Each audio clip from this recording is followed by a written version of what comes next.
Michel already presented me. This is my office, which is not a very fancy place, even if we are 25 kilometers from the Eiffel Tower. It could be better lab. This is an institute called Laboratoire des Sciences du Climat et de l'Environnement. It's about 350 persons working there. So it's quite a big institute for France. In this thematic. It's part of three agencies, the National Research Agency, CNRS, the Atomic Research Agency, CEA, and the University of Versailles. So this is a view of my main office. Hopefully, I have many secondary offices in my work, and because we have a network, I will show later. So this is a slide I show to my students to convince them to come in our lab making some study. So I see there are some students. So if you want to make some travel, you are welcome to make some to integrate a program. And so this is a place where we are doing continuous measurement for some global site, mostly in the tropics, in France and around Paris area. So today I will talk mostly some example of the research we use we do using this data and also the Paris area. So it involves many persons, both working at the LSE, which is a central coordinator of all these stations, and also at the different stations we have a collaboration going on. So for the menu today, I will go first with an update of the global CO2 emission with the latest data we have. Then I will go to explain how we plan to use atmospheric measurement to quantify regional scale emissions. And then I will go at a smaller scale, city scale emissions, to finish with few slides about the project, French-Mexican project called Merci CO2 to develop some research program in Mexico City, which is really a laboratory for this kind of measurement because this is an emerging topic for CO2. So first slide, of course, the reason why we care so much about CO2 is that it is the main driver of the global warming. Here you have the indication of the uncertainty about what will be the warming, considering the economic development we will choose in the future. What is not shown here is that in addition to this uncertainty about the economic scenario, there is also a large uncertainty in the carbon cycle. So even if we will know the exact trajectory of CO2 emission, that doesn't mean that we will know precisely what the concentration will be in the atmosphere, because we have to take into account not only the emissions by use of fossil fuel, but then the CO2 go in the atmosphere and then interact with the other reservoir of the carbon cycle, which are the ocean and the terrestrial ecosystems, which interact permanently CO2 with the atmosphere, acting either as a source or as a sink to make the concentration we have. And this the status of the global carbon may change in the future because most of these exchange are sensitive to the global warming. Yes. So I will come back to this figure. So systematic measurement of CO2 in the atmosphere was started only 60 years ago by this guy, a US scientist called Dave Keeling. He has been also in a nice place in Hawaii to start measurement of CO2 in the year 57.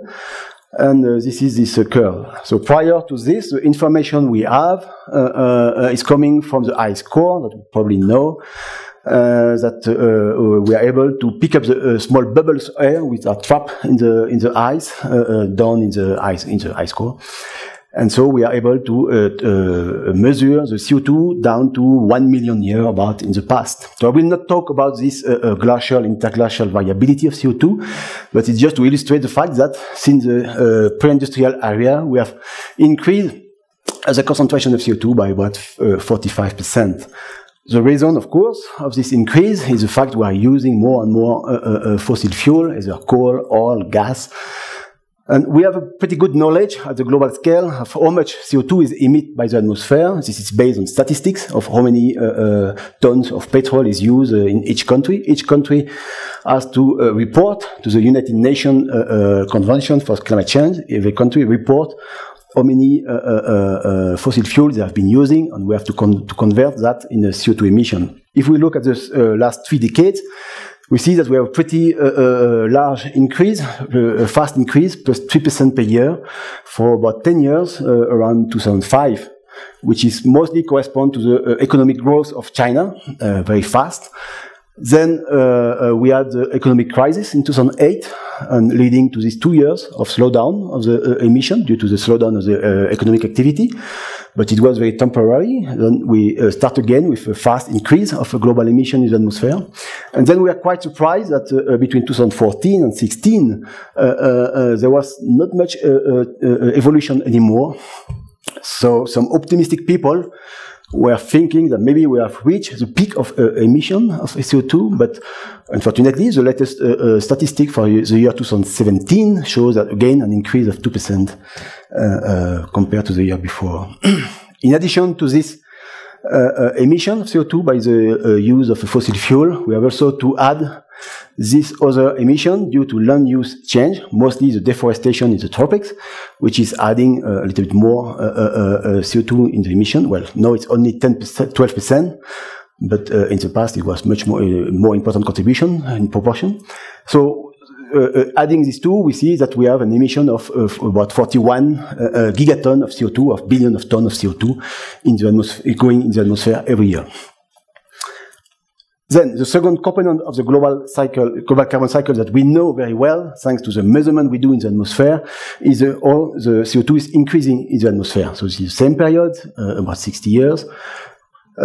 We see that we have this long-term record. And what we do, looking at the curve, how it is, the slope of the curve, how it is changing, we can estimate what we call the growth rate, how much CO2 is increasing every year, which is shown here in a gigaton of CO2 per year. And we see that, of course, it is increasing, but the rate of increase is also accelerating, okay?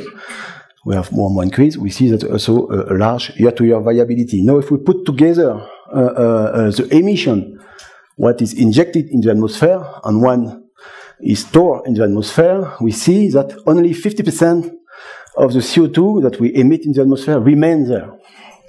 Okay, so the increase that we currently observe in the atmosphere should be 2 times faster. This is not the case because the rest, the difference between this one and this one is accumulating in the ocean and in the terrestrial ecosystem. There is no other way. It has to go there. So by difference, we can find the global estimate, and with other programs, in the terrestrial and the ocean, we can make this global budget with 50% of our emission about going in the atmosphere, responsible for this increase, 30% in the terrestrial ecosystem, and about 1/4 going to the ocean.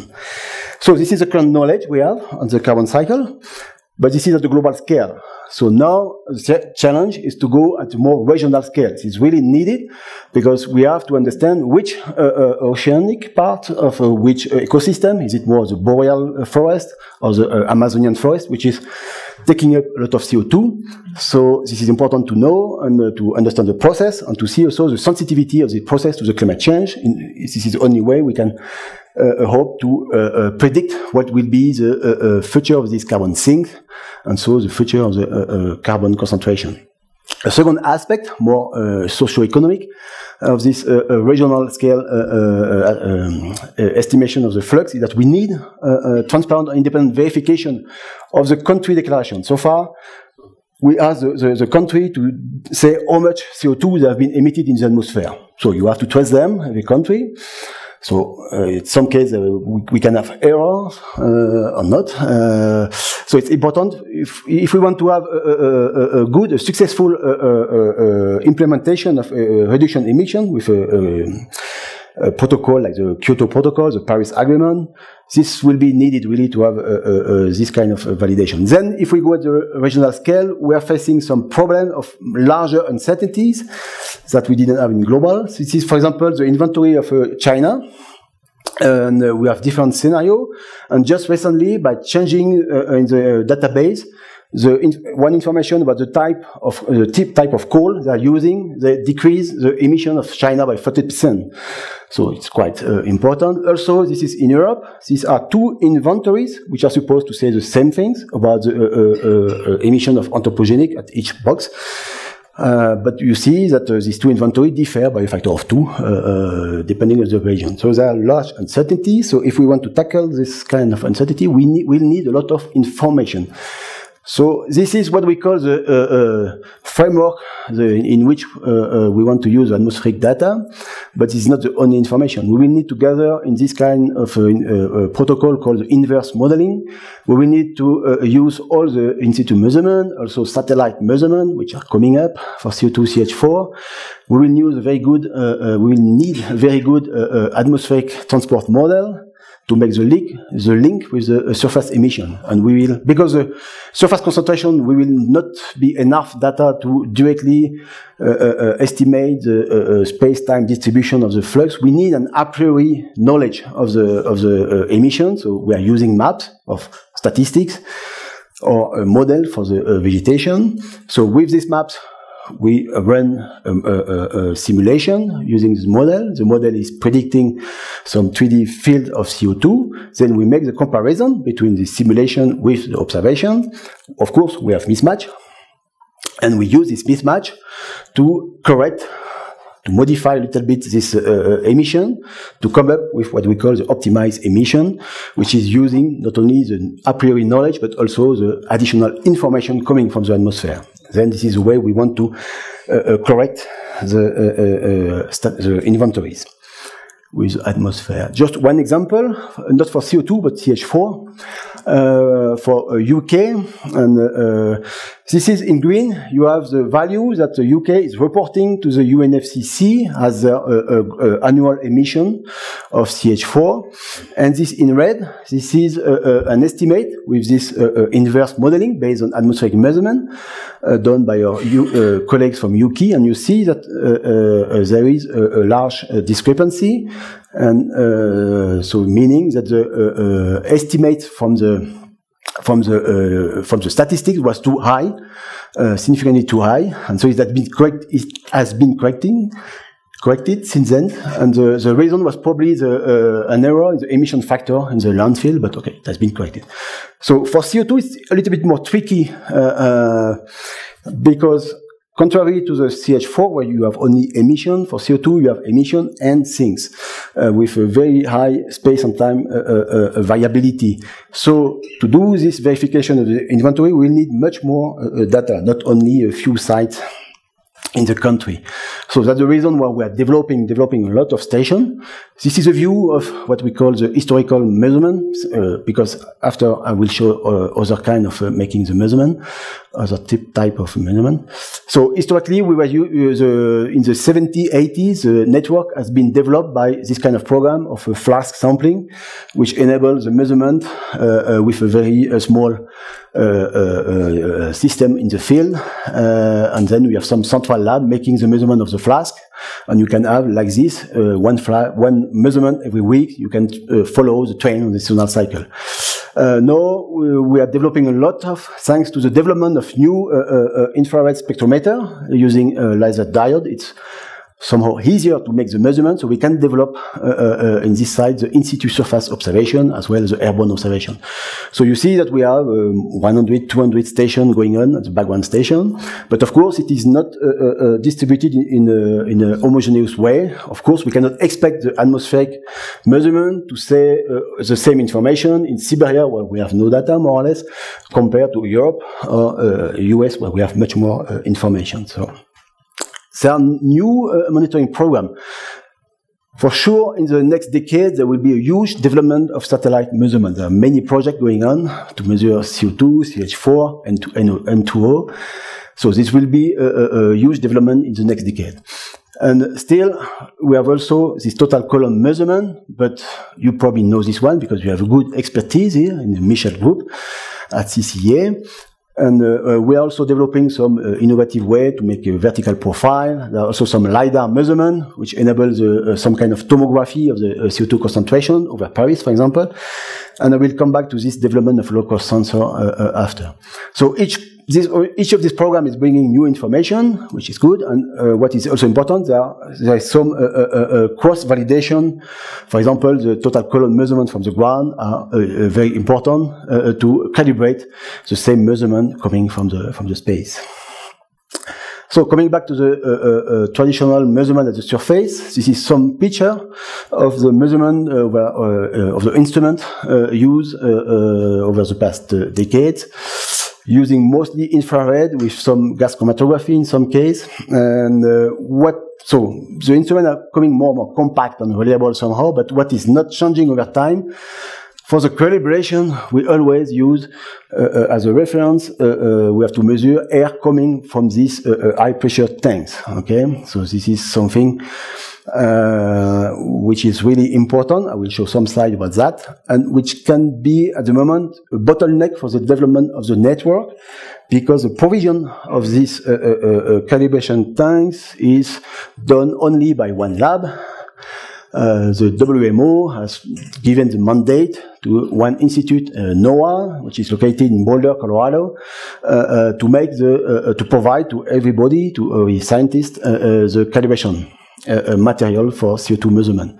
So the reference scale is made of 15 tanks like this, which were prepared in the year 1990 very precisely. So you know precisely how much CO2 there is in each of these tanks by volumetric method. And then afterward, this is the primary tanks. That is really the master calibration for all the stations. Then at the NOAA, they have secondary tanks that they use to calibrate tanks that they provide to the stations. Because it is expensive, in most cases, we have some secondary also, for example, in Europe, in ICOS, but also here we have purchased some tanks from the NOAA directly, and then you have to prepare some additional mixer, which will go to the station to correct for the possible drift of the instrument. So that's the way it is going. So this is difficult. You have some uncertainty going on at the way we propagate this calibration scale, but this is the way we are doing at the moment. And it is difficult because we have very high, we want a very high precision for the CO2. We want the recommendation that we prepare in the context of WMO is to have a compatibility goal. That means that the CO2 measurement made at different place must agree within plus or minus 0.1 ppm in the background site and plus or minus 0.2 ppm in the regional site. So that's really a very high challenge. And you can question, why do we want such a high precision? If we look at these signals from two stations in France, that we have signal by 10 variability by 10, 40 ppb. So you could say, well, come on, it's not, you don't need to have a 0.1 ppm precision to characterize this variability. It's easy with less precision. The point is that these stations are separated by 300 kilometers. So if we want to estimate the CO2 emission fluxes between these two, what the signal which will matter is the difference between the two. So basically, we want to know if an air mass coming to this site, then transport there for a few hours after. We want to know how much CO2 we have in addition or less, and which is related to the flux between the two.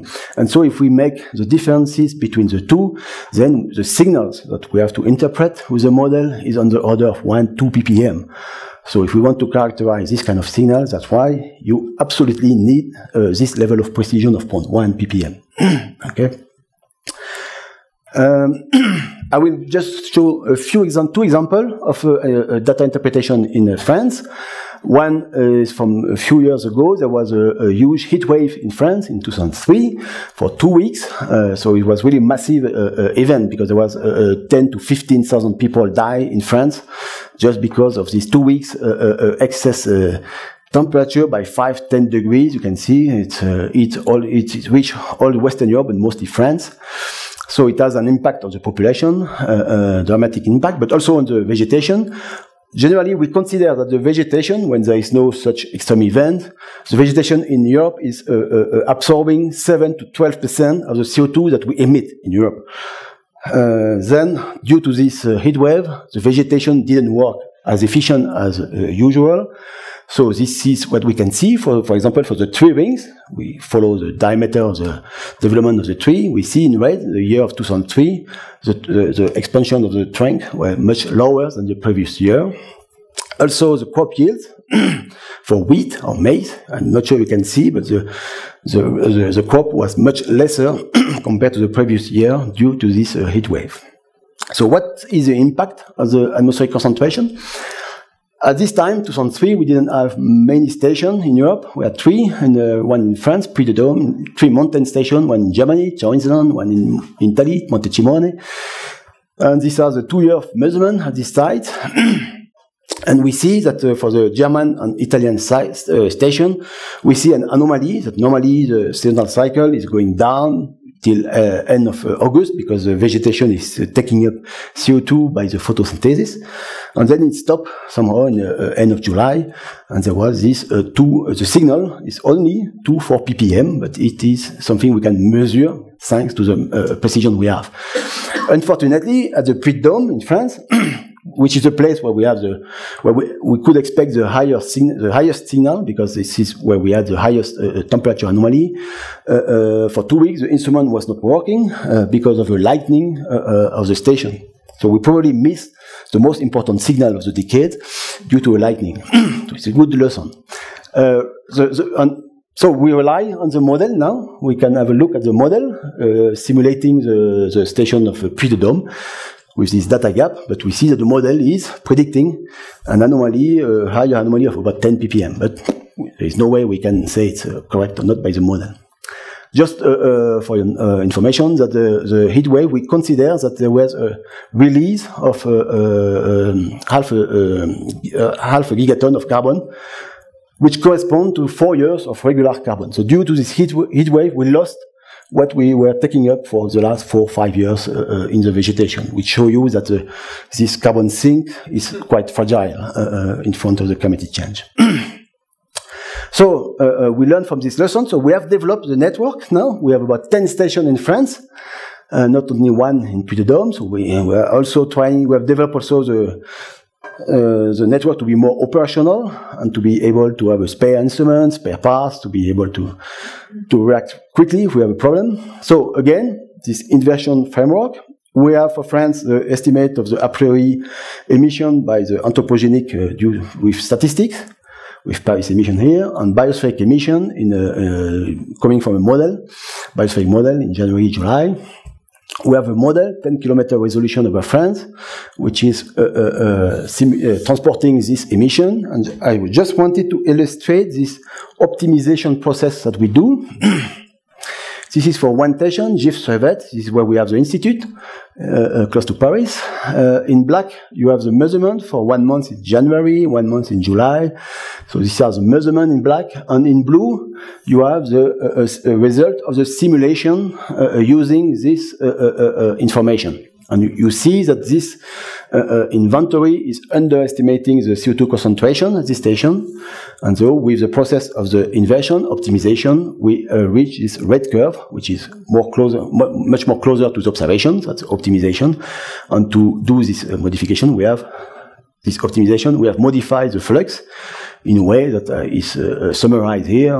We have significant change of the here anthropogenic over France, biospheric. Just to give some ideas, we are correcting by 17 up to 40% the prior estimate. I don't want to go in detail in this figure, but what is important in the inversion is we have to look really. We have only 10 stations in France, so that doesn't mean that we can constrain all the territory. So in the diagnostic, it's important to have a look where we have some uncertainty reduction. So here we have for 2 months anthropogenic biosphere that we see that we have a higher reduction of the uncertainty in July with the biosphere. So that means that the atmospheric network is more efficient to constrain this information. 2 reasons for that. First, because in July the vegetation signal is stronger, so we have a larger signal to detect, so it's easier for the network.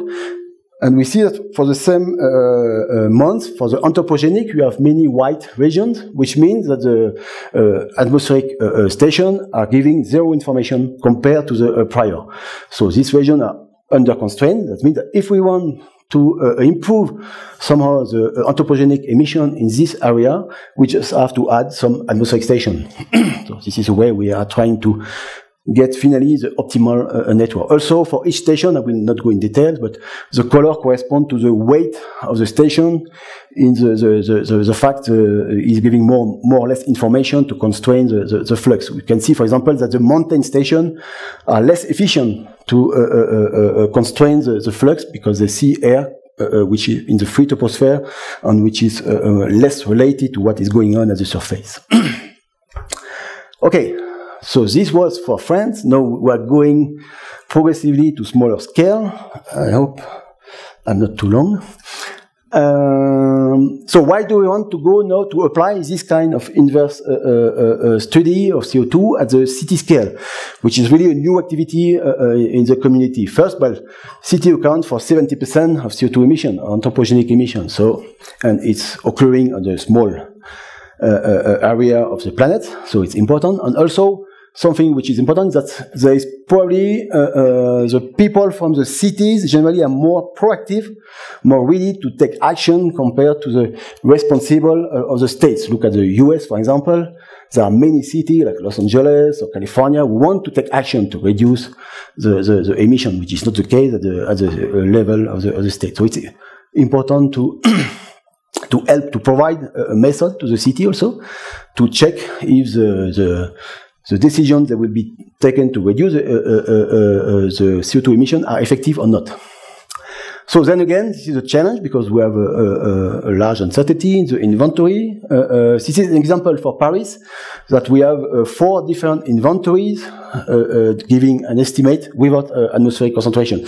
Giving an estimate of the CO2 emission, we see that we have a difference between the different scenarios by 50% on the global, but it can be up to 60%, for example, to the estimate of what is emitted by the transport sector. So there is a large space for improvement, which is where we want to have atmospheric measurements. So that's why we have been installing around Paris, Paris downtown. We have been installing 7 stations in the direction of the dominant wind, because we want to make measurement upwind and downwind to see how much the city is moving the concentration due to the emission. So this is the instrument we have installed. And this is just one result, a little bit complicated, but here in gray you have the statistic inventory, which is done, for example, here in Mexico is done by CEDEMA. So we have an equivalent in Paris, giving this estimate over 1 year of what are the anthropogenic emissions of Paris. If we use in addition the information from this station, we come to the green line. So basically, we decrease a little bit the emission, and with a stronger seasonal cycle, which seems to be correlated with the seasonal variability of the temperature. So probably this is an indication that the statistic is not taking into account very well this variability of the temperature, which has an impact in how the people are heating the house or using the climatization or whatever. And so, okay, if we look at the total emission from Paris, we see that the inventory was given about this value, and we decrease this value by about 20%. Thanks to the atmospheric measurement. And then this inventory was recalculated in 2010 independently from the atmospheric measurement, and actually they came up with a value which is much more closer from what we have been estimating for the atmosphere, which gave us a good confidence that the atmospheric station, even if we have only few stations, was doing a pretty good job to correct the uncertainty in the city emission. So then, from this CO2, we can only give an information about the total emission. Generally, what is interesting for the stakeholder of Paris, Mayor, for example, they want to know, but if I reduce the transport, can you say something about the efficiency of this action, about the reduction of the transport? Or not, or if other actions. So they want to have information by different emission sector. So this is something we want to test. We have tested in few campaign basis, is to use the isotope composition of the CO2 using the C14 and C13. So you know probably that most of the carbon is carbon 12. and you have 1% of C13 and less C14. What is interesting with this isotope of the CO2 is that radiocarbon is a radioactive molecule which has a lifetime of about 6,000 years. So that means that in the core or the ore that you extract from the ground, which is millions of years old, there is no more radiocarbon inside. So the CO2 that you inject in the atmosphere from the anthropogenic is free from C14. So that's why we are decreasing the value of C14. We can see that in this comparison of two stations. Cabau is a station in close to Amsterdam city in Netherlands, and close to the anthropogenic emission. And this is a comparison to the background station in Switzerland, further away from the anthropogenic activity. And we see that this depletion of radiocarbon is proportional to the anthropogenic emission. So we have an indication really of anthropogenic. Then C13 can be used also because the isotopic composition of the may differ depending of which type of fuels you are using, from natural gas, liquid fuel, or solid fuel. And what is interesting, generally, the type of gas is related to the, some emission factor. For example, for the car, we are using gasoline, so it's liquid fuel, whereas for the house, we are more using natural gas. So we have been organizing some campaign in Paris a few years ago. So we don't have the instrument to make this measurement of C14 and C13 on a continuous basis. It's too expensive, too difficult at the moment.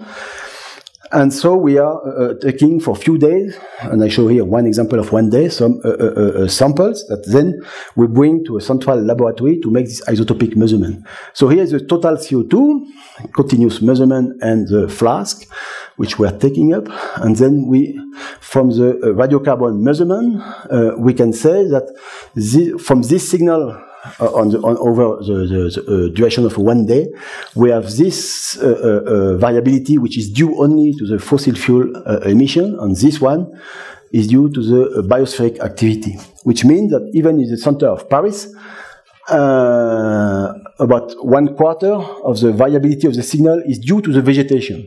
Okay, even in the big city. Huh? So for the rest, majority of the signal is due to the anthropogenic emission, and from that we can say, using C13 measurement, that about 70% is coming from the gas fuel, so mostly from the residential sector, and 30% coming from the liquid fuel, so mostly for the traffic transport. So this is something we want to develop in the future more systematically, this measurement of isotopes.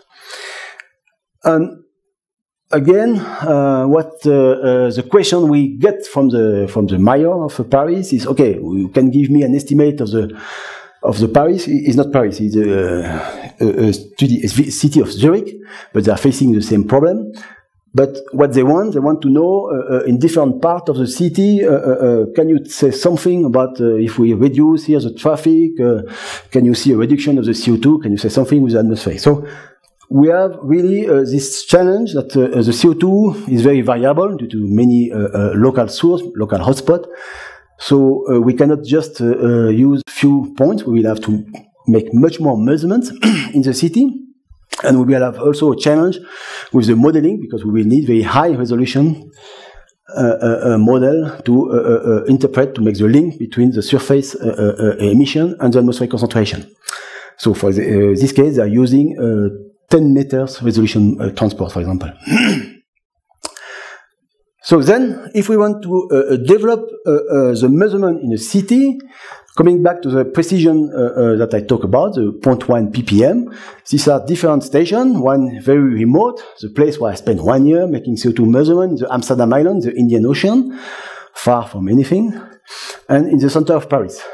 So it seems to be the same signal, but the vertical scale is not the same. So if we compare the two on the same scale, you see that you have 2 orders of magnitude in the variability of CO2 in Paris, as expected, compared to the background site.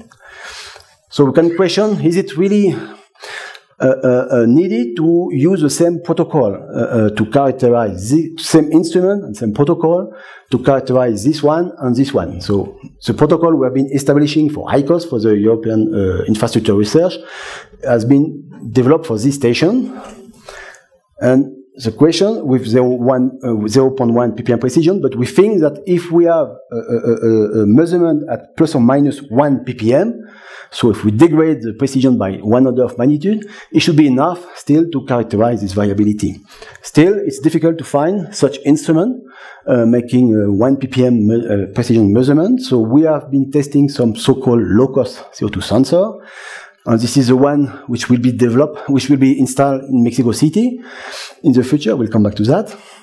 And so we not go in detail with this result, but we think that we can have a precision of plus or minus 1 ppm with this instrument. So there is a big implication in the station. This is one ICOS station measuring not only CO2 but other gases. So we can calculate the cost if you want, and this is one station that installed in the city of Zurich with one low-cost sensor. Of course, there is a difference of cost here. And the implication is that, of course, with this costly station for CO2, it's about 100,000 euros to measure CO2 at each point here. So we have a limited number of sites in Europe, about 50, with a precision, very high precision, 0.1 ppm. If we use this kind of low cost, the cost is about 1,000 euro. Of course, we can deploy much more instruments. This is what they are doing in Switzerland, to deploy 300 sites, 300 instruments, with 70 in the city of Zurich. This is really a first study of this type. But when we say we are using low-cost sensor, it doesn't mean we can use any sensor giving some CO2 signals. This is another sensor that you can find in the market. This is even cheaper, but considering the precision, plus or minus 50 ppm, there is no way we can use any information from this sensor. So still, we are going to use low-cost sensor, but we are really making a lot of tests to make sure that this sensor will be able to provide a reasonable precision if we apply an ad hoc protocol to correct for the possibility dependency to the temperature, pressure, etc. So just to finish with this project, French-Mexican project. So we will do this. So the project is involving CCA, LSCE, CDMA for the inventory CO2, and also a small company doing which is an expert in the high resolution modeling in air quality. The project is funded by CONACYT and ANR. So thanks to this project, we will develop first monitoring of CO2 network in Mexico City, together with a high-resolution transport model to make the inversions that I've been talking about before. And the objective is to try to improve and to make more robust inventories done by CDMA, and also to really make a research about this kind of network based on local sensor, and also to provide high precision measurement to other scientists in the world. So again, you know, this is an inversion. So the good point for Mexico City is that we can use this 1 kilometric resolution inventory developed by CDMA. So this is really a very important piece of work that we will be using. And then we will have a high resolution model to transport this flux and to simulate. And then we will develop the inversion, different work package. Also, the good thing is that you already have here, thanks to Michel Group, good infrastructure. You have already high precision measurement available at here at UNAM and at the top of the Alzomoni. And in addition, there are also this measurement of total column. If you have questions about this measurement, ask to Michel, not to me. There's already instrument there, and the inconvenience of the total column measurement is that the signal is less because you are making an average of the total column of CO2, but the advantage is that this measurement is less sensitive to the very local variability of sources compared to the surface measurement, and also less sensitive to the error in the atmospheric transport model. And then for the project, there will be a third instrument which will be purchased, which will be enable some measurement upwind, downwind of the city to have an integrated view of the increase of the total column of CO2 due to the emission of CO2, and we will deploy 10 to 15 low-cost sensors at different sites corresponding to the air quality network, because we want also to use some additional information about carbon monoxide, NOx, in order to have some possibility to try to estimate the role of the transport, for example, using NOx. Of course, we want to use any kind of information, so we hope that we'll be able to make, for example, some campaign basis measurement of isotope, like the one I show in Paris. If we get the funding for that, it would be nice. Also, we'll try to convince the satellite to make as much as possible measurement of Mexico. This is a target mode of OCO2, an American US-based satellite, which is making the total column measurement, the same kind of measurement that Michel is doing from the ground for 2 cases. And so the problem is that there are very few measurements on this mode. So thanks to this project, Merci CO2, we can go to this guy and say, okay, it will be good if you can give us more measurement. So I think that's it. So I will not go into this conclusion. I would prefer, if you have a question, that we spend some time. So I give you maybe we can discuss in 1 year from now to discuss more, not only about the concept of this project, but hopefully with some result of this Merci project. Just to finish, this is one slide, the slide I don't show to the student. In the first one, I show you the nice picture of the site, but just from my own career, I have started from here, making measurement, and last year I was doing measurement here. So, okay. It's less fun. Okay, thank you.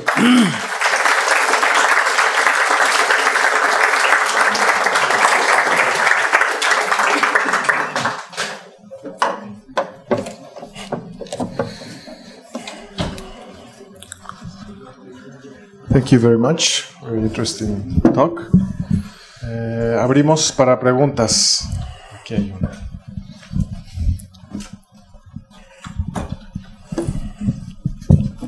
Hello. Thank you for the nice talk. You mentioned at the beginning that of the total of the emissions of CO2, 24% goes to the ocean. Is absorbed by the ocean. Yes. And this causes acidification. Sure. I think this is a topic that is not very well known by the public in general. Yeah. And what do you think will be like the first impacts for people due to this acidification of the ocean? Well, first impact, of course, there will be some potentially some huge problem in the next decades about the fisheries due to the acidification, and there are many programs which are being started, at least in Europe, to follow this measurement. When we start talking about this risk of acidification, which is measured, it's not only a risk, it's a fact. Then it was also, as a consequence, there was some geoengineering project of putting more CO2 in the sea, which was stopped, which was a good point, that because there are different ways to reduce the concentration of CO2 in the atmosphere. Either you reduce the emission, which will be the best way, but it's not the easiest way. Either you try to act on the sink. So you can find some way to put more CO2 in the ocean. So due to this important effect of acidification, I think there is no more project like this, but still in the vegetation, we are still some project to try to boost the vegetation growth or to store some CO2 in the geological reserve. But of course, the problem of these things, either in the ocean or in the biosphere, is not a permanent thing. You cannot say that I have put carbon in the forest by growing plants, but the forest we have planted have a lifetime of 10, 100 years, depending on if you are in tropic or in the boreal. So once the forest is died, then the carbon is just coming out to the atmosphere. So we are just gaining some time. In the ocean, the lifetime of what is going in the ocean is what is longer. It's about 1,000 years before it's going out again in the atmosphere, most of it. Merci beaucoup. I Can have continue in French, bien. ouais, un peu. I have two questions. The first one is, what kind of instrumentation did you use for measure the CO2 fluxes at Paris? I mean, it was a Picaro and 3D Yeah, for Paris, the 7th station we have because we had some funding. Okay. we start with high precision measurements, the same Picaro CRDS instrument that we have not been installing low cost. So we have a project with a big company called Suez to install 40 low cost instruments in Paris to complement this high precision network. Yeah. Okay. So far. And the second question is related to the low cost instruments. Yeah. Some of them have a low precision, Yeah. but the times of response is not so fast, or it is. No. I mean, they can achieve changes in concentration from 1 second to the other, or are not so fast in. But for this, because we don't measure directly the flux, it's not eddy flux measurement, it's concentration measurement. So we don't really need a fast measurement like you need in the eddy flux method. So if we have a 1 minute average, that's just enough for us. So that's not an issue. From 1 minute to another. Okay. Yeah. But then we are working a lot to see how we can correct for the possible variability, drift of this low-cost sensor, because we have this small sensor, and we cannot say that for each small sensor, which costs a few hundred bucks, we will put 3 big calibration tanks associated to that. That makes no sense. So we have to find another way to correct for this drift. So we are testing so far some multi-parameterization method to try to correct for the temperature effect, pressure effect, H2 effect, and to have them getting back every month to a central place to make measurement in parallel with the Picaro, to try to train them for this multi-parameter statistical correction. Yeah. Okay, thank you very much. And this is the way we want to do here in Mexico City also. Hello, thank you very much. Sanchez Cabeza, Marine Sciences Institute. So you can answer better than me. I could probably, working on that, yeah. 2 questions. These low-cost, reasonable precision instruments, are they already commercially available? Yes, this one is a Sweden company. Sweden? Yeah. Okay. And there are 3 models because we are interacting a lot with them. As part of ICOS, we have a meteorological lab is in charge of testing any kind of instrument coming up in the market.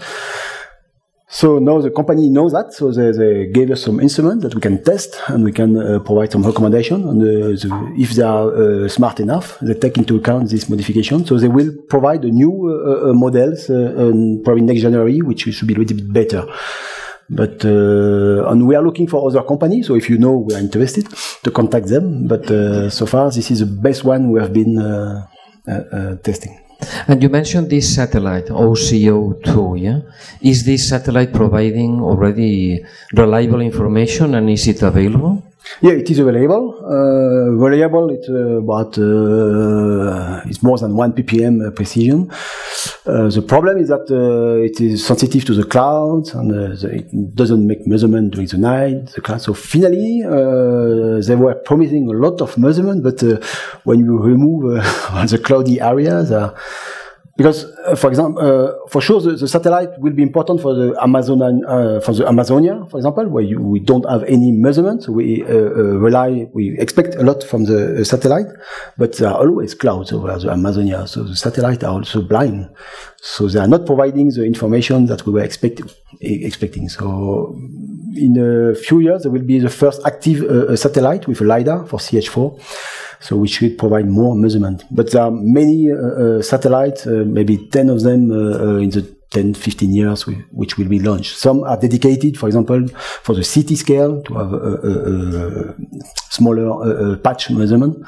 So this will be really a massive modification of the information we have in the next decade. There are satellites from the US, Europe, China, Japan, everywhere. Tenemos tiempo para más preguntas. ¿Alguna otra? Michel, what is the sensing mechanism for the low-cost sensors? It's also NDIR, or infrared measurement. Yeah.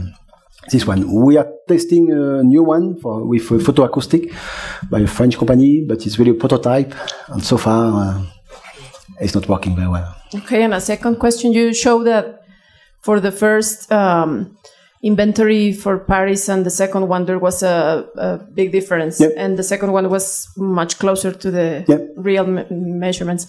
What was the difference between the two? How they achieved that? Good point. I cannot answer to your question. I know exactly what was the modification. Yeah. It was not the temperature. No. It was really independent work from them, because we have done this inversion independently from them. We are not working with this institute, but I don't know exactly what was. I will check. Yeah. Thank you. ¿Alguna otra pregunta del público?